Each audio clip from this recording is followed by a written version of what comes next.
Every year or two, Diane and I gather together friends for a cycling holiday. These are leisurely rides to enjoy the scenery and taste the area's gourmet delights. Our rides in Canada have taken us to BC's Gulf Islands and the Kettle Valley Railway, Ontario's Niagara Peninsula, and the Petit Nord Trail in Quebec.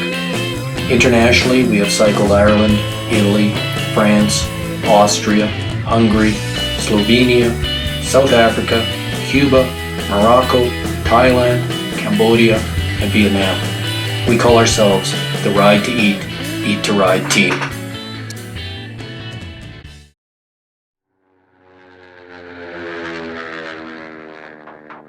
I've been around the world.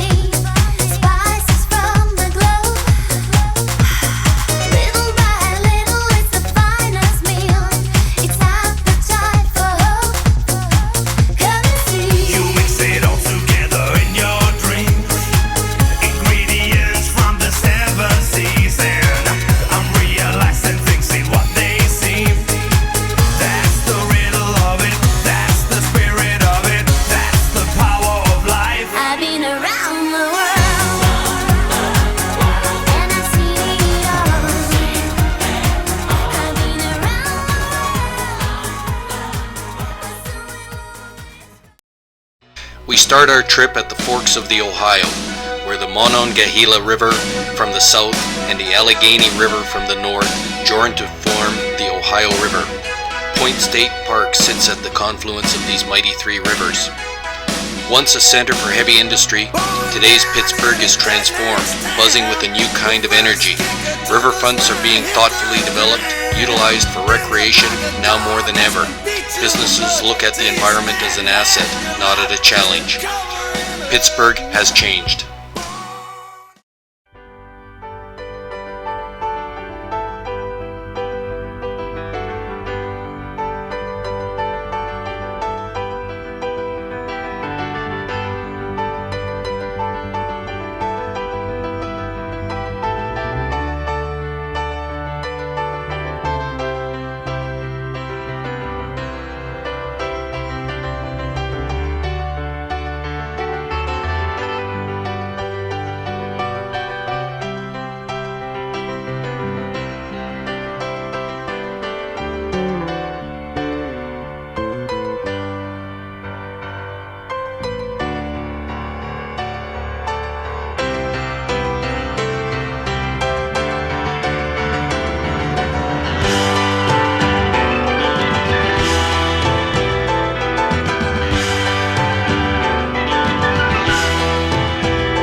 Rides to the outskirts, time fate between our teeth, sleeping in that old abandoned beach house, getting wasted in the heat. High on the back streets, high on the back streets, with a love so hard you feel moved to your feet. One for our lives at night on them big streets.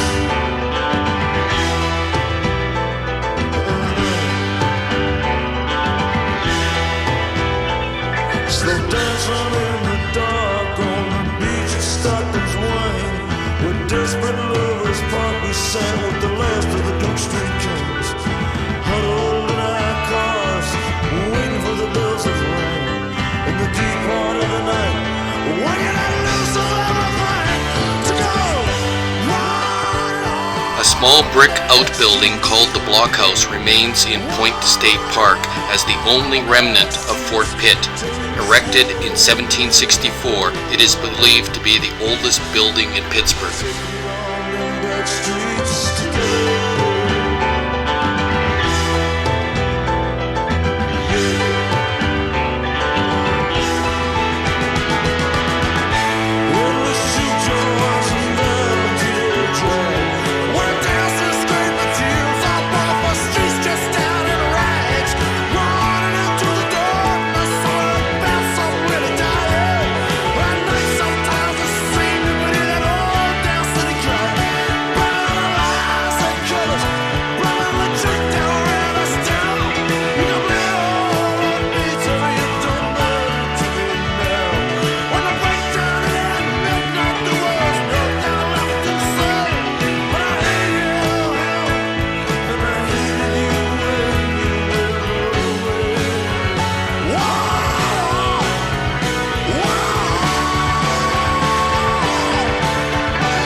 The Queen Incline opened in 1877 to shuttle people up and down Mount Washington.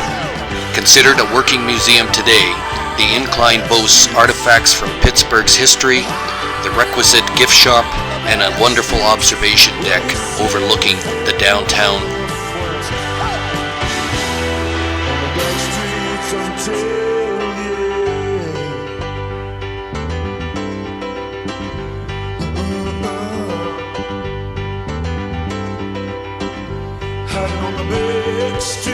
Why do all Pittsburgh teams wear black and gold?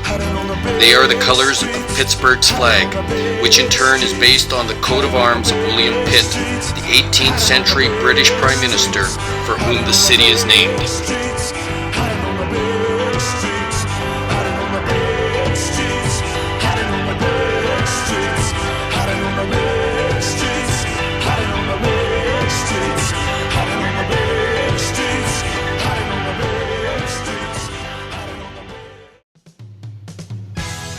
The Heinz History Center is located in an old ice house. The museum includes the Western Pennsylvania Sports Museum. Chronicled here is the history of your favorite ketchup, Heinz 57.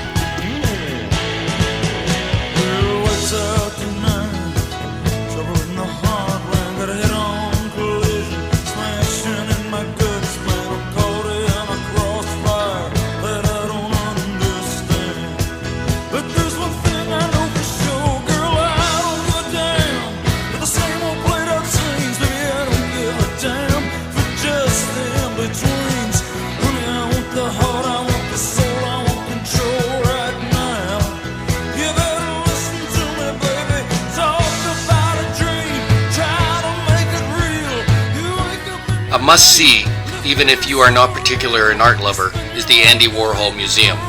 And don't miss Warhol's piss paintings. Google it to see what it means.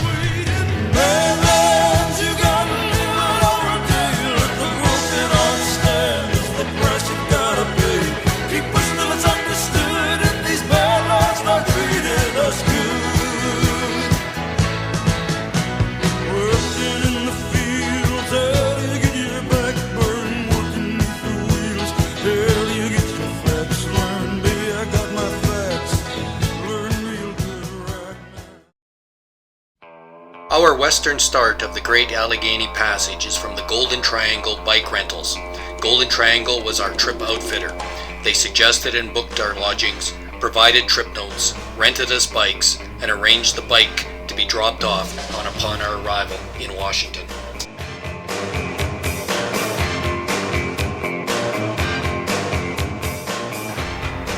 We're on our way, 350 miles to DC. Today we ride 59 miles and should be in the saddle 7 hours.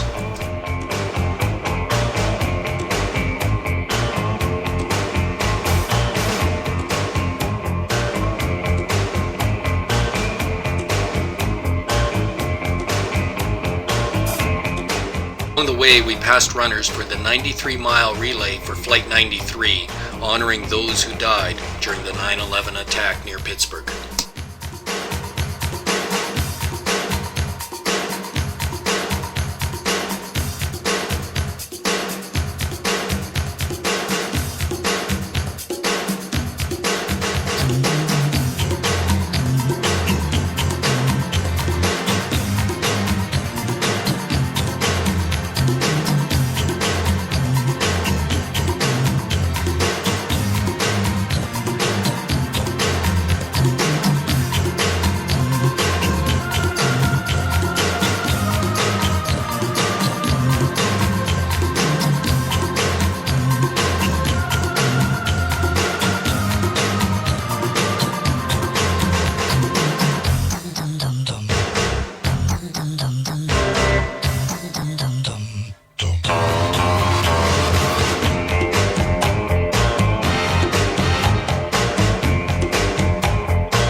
Day 2 takes us from Connellsville to Confluence.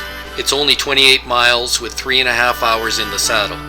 The weather is good and the tree canopy envelopes the trail. Connellsville was originally part of the coke and coal region. At one time, there were 45,000 of the 55,000 coke ovens in Pennsylvania bellowing smoke and fire in this region.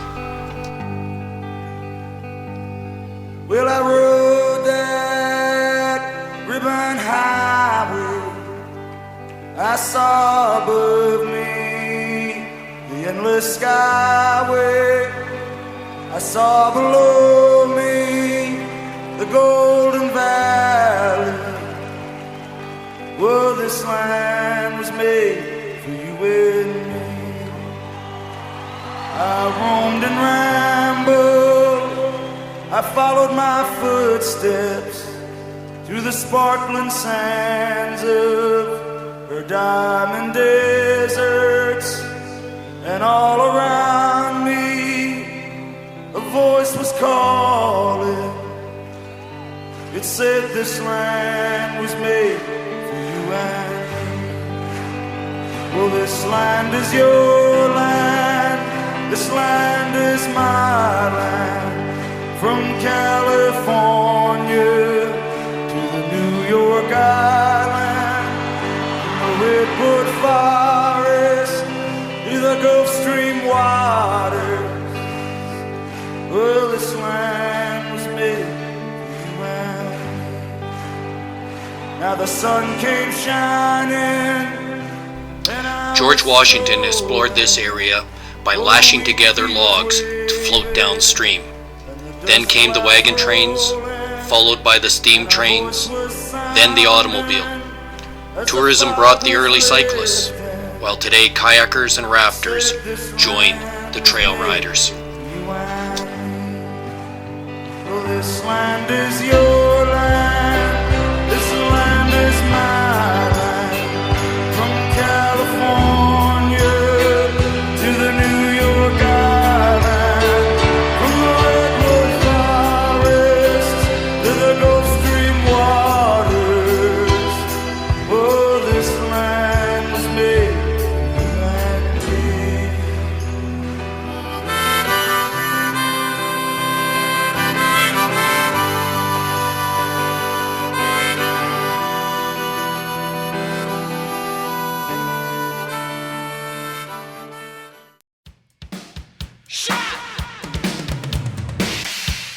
Every morning is the same. Breakfast at our B&B, load the sag wagon, pack our panniers, and hit the trail. Day 3, Confluence to Meyersdale, 31 miles, just over 50 kilometers, 4 hours in the saddle. The sky is overcast.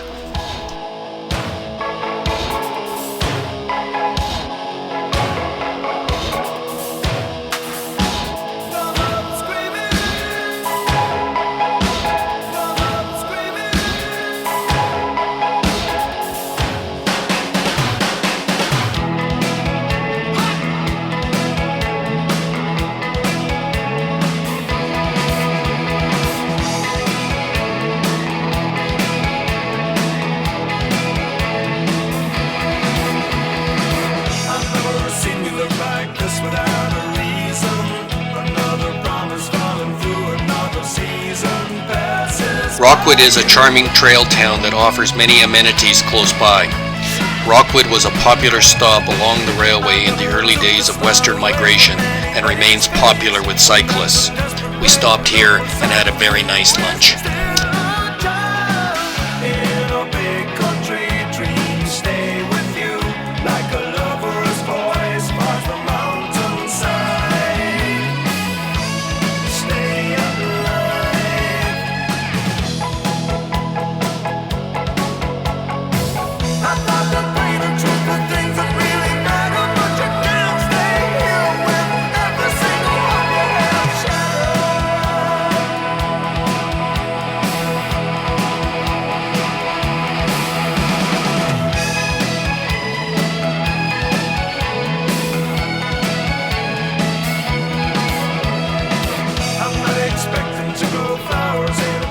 spent the night at the Morgan Tool Company.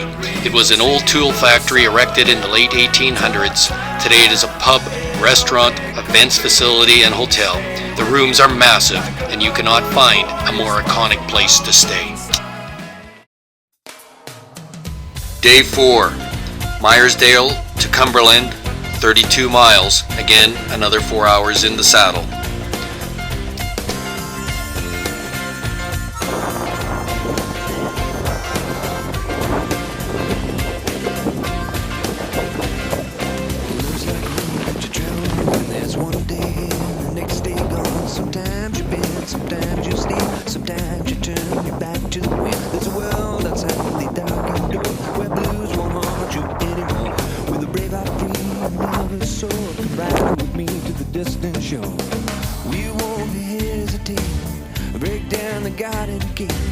There's not much time left today. Life is a highway. I wanna ride it all night. We reach the Eastern Continental Divide, and from here we have a 25-mile descent through the dark Big Savage and Borden tunnels. Throughout these cities and all these towns, it's in my blood and it's all around. I loved you now like I loved you then. This is the road and these are the hills. From collision! Memphis nights, the Cabot past the Vancouver's lights. Knock it down, back up again. You're in my blood, I'm not a lonely man. There's no load I can't hold. A road so rough, this I know. I'll be there when the light comes in. Just tell them we're survivors. Life is a highway. Colonial Maryland and Pennsylvania both claimed lands south of the 40th parallel. In the mid-1730s, border conflicts erupted into violence between the settlers claiming various loyalties. The English team of Charles Mason and Jeremiah Dixon were commissioned to survey the boundaries between the colonies, and that survey line bears their name.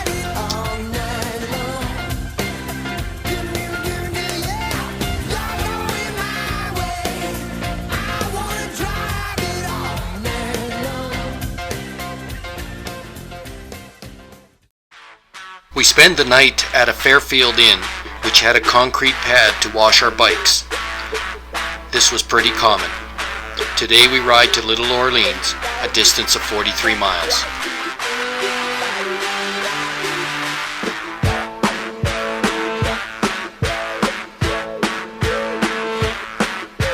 A church house, gin house, a schoolhouse, outhouse, on highway number 19. The people keep the city clean. They call it Nutbush. The canal follows the north bank of the Potomac River. It was built between 1828 and 1850. There are 75 locks to lower barges of 600 feet between Cumberland and Washington. For nearly a century, the Chesapeake and Ohio Canal was the lifeline for communities along its route. They call it Nutbush, a little old town. Oh, Nutbush. They call it Nutbush city limits. You're gonna feel on weekdays and have a picnic on Labor Day. You go to town on Saturdays, but go to church every Sunday. They call it Nutbush. Oh, Nutbush. They call it Nutbush city limits.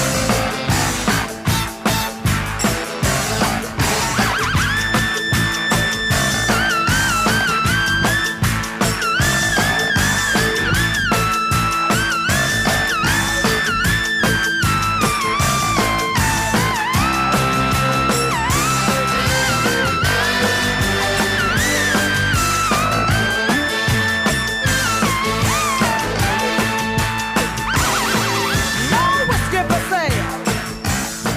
You're getting caught in your mail. Day 6. Little Orleans to Williamsport, 42 miles. Time in the saddle? Too long.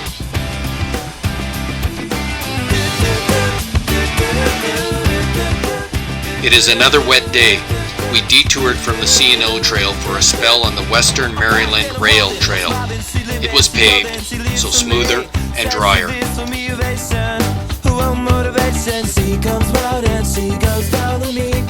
picnic lunch at Fort Frederick, built in 1756 to protect English settlers during the French and Indian Wars. It is a state park.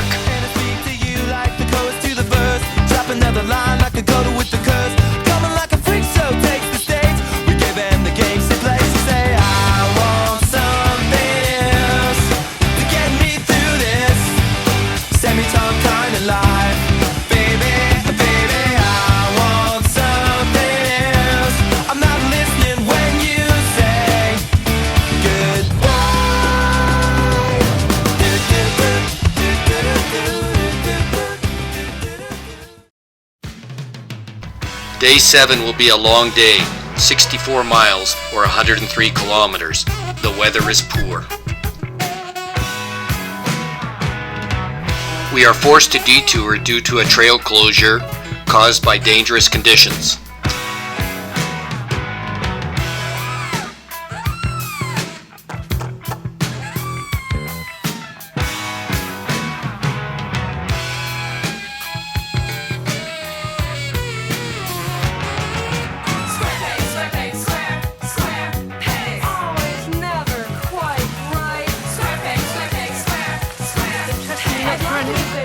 Then at Harper's Ferry, we stopped at the Bean in the Bell Tower, a coffee shop converted from a church, a warm and dry oasis as we waited for the sag wagon to pick us up. We would not be able to complete the day's ride before dark. Our last day is uneventful as we cycle into Washington. It was our wettest cycling holiday ever. We chose to ride in the fall to see the foliage change colors. Unfortunately, we caught the edge of Hurricane Joaquin. It gave us a lot of rain. But remember, there's no such thing as bad weather, just bad clothing.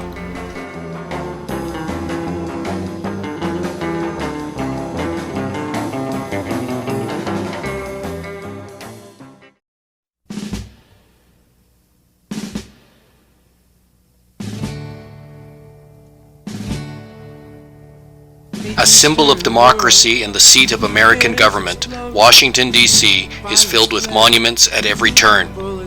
Built on top of swampland, it is built into quadrants with the U.S. Capitol at its hub.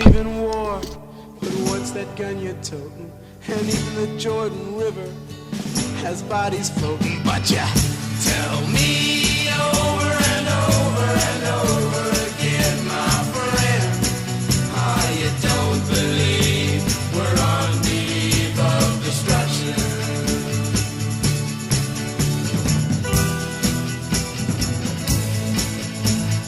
Don't you understand what I'm trying to say? And can't you feel the fears that I'm feeling today? If the button is pushed, there's no running away. There'll be no one to save with the world in a gray. Take a look around you, boy. It's bound to scare you, boy. And you tell me over and over and over again, my friend, how you don't believe we're on the eve of destruction.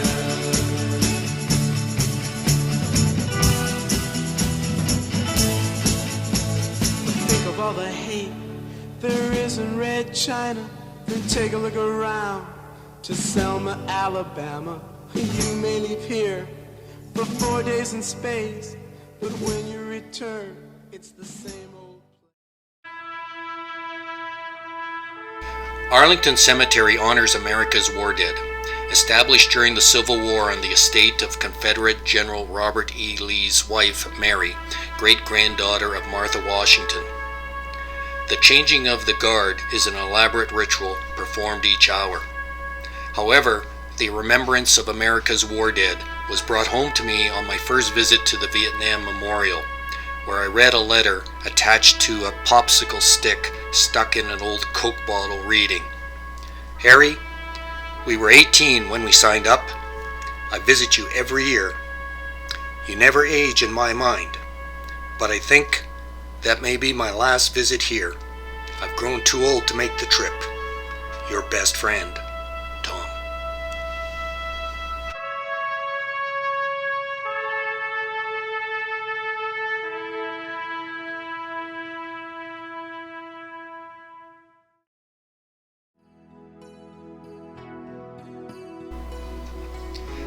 This graceful mansion on the banks of the Potomac River is the second most visited historic residence in America after the White House. George Washington inherited the estate aged 22 and lived at Mount Vernon for over 40 years. With many of the buildings and activities brought back to life, no other place better portrays the character of the first U.S. president or the role of slavery-based agriculture in the young country. George Washington owned over 300 slaves. Let me dive in to pools of sin, white black leather on my skin. Show me the floor, lay down the law. There are more museums in Washington than you could ever hope to put into your schedule. There's the National Museum of Natural History, the National Air and Space Museum, the National Gallery of Art, the Newsroom, the National Museum of American History, the United States Holocaust Museum, the Museum of American Indian, the Hirshhorn Museum, International Spy Museum, the Smithsonian Art Museum, the National Portrait Gallery, the Museum of African American History and Culture, the Phillips Collection, Freer Gallery of Art, Arthur M. Shackles Gallery, the National Postal Museum, the National Museum of African Art, the National Building Museum, the Renwick Gallery, the National Museum of Women in the Arts, the Hillwood Estate Museum and Gardens, the Anacostia Museum, Coracon Gallery of Art, Dumbarton Oaks, United States National Arboretum, Woodrow Wilson House, the S. Dillon Ripley Center, Madame Tussauds, Belmont Paul Women's Equality National Monument, the Art Museum of the Americas, the Textile Museum, Mary M. Kosham Science Museum, the Octagon House, Lillian Albert Small Jewish Museum, the National Museum of the United States. The list goes on. I didn't get anywhere near listing them all. It's a great place to go. It's a mystery that will be just once in a lifetime. When the mood is high, passion never dies. When you want me for all a lifetime.